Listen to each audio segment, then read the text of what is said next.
আসসালামু আলাইকুম বন্ধুরা। গত পরশুদিন আমাদের এলাকায় ঝড় সহ বৃষ্টি হয়েছে, যে কারণে পেঁয়াজ অনেক হেলে গেছে। দেখা ওই সাইডে পেঁয়াজ অনেক হেলে গেছে, অনেক পেঁয়াজ হেলে গেছে এবং পড়ে পড়ে গেছে। তো আজকে আমরা দিতে আসলাম পেঁয়াজের 3 নম্বর স্প্রে বা শেষ স্প্রে।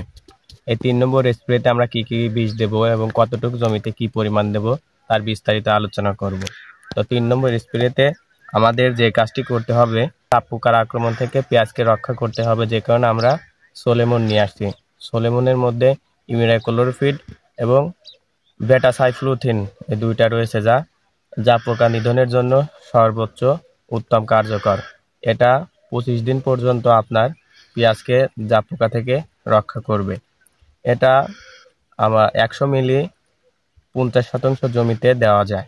প্রতি 1 শতাংশে 2 মিলি করে সোলেমন ব্যবহার করবেন আপনারা। 1 বিঘা জমিতে 66 মিলি, যেটা বলি 66 মিলি, 1 বিঘা জমিতে 66 মিলি সোলেমন ব্যবহার করবেন। এবং সঙ্গে আমি যেটা ব্যবহার করতেছি সেটা হলো গিয়ে সুপার টাটা। এটা হচ্ছে 100 মিলি 1 বিঘার ডোজ। এটার সাথে আমরা সোলেমন এই দুইটা বীজ দিয়ে এখন সম্পূর্ণ জমিতে সুন্দরভাবে ছিটাই দেব। আশা করি ভালো কাজ করবে ইনশাল্লাহ।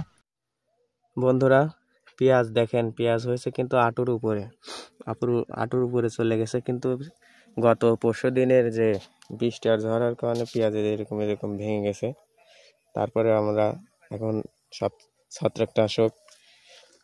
ছত্রাক ঠেকানোর জন্য আর জাপ ঠেকানোর জন্য বীজ দিয়ে দিচ্ছি। দেখেন জামাল ভাই এত লম্বা মানুষ, তারপরে তার হাঁটুর উপরে পেঁয়াজ উঠে গেছে।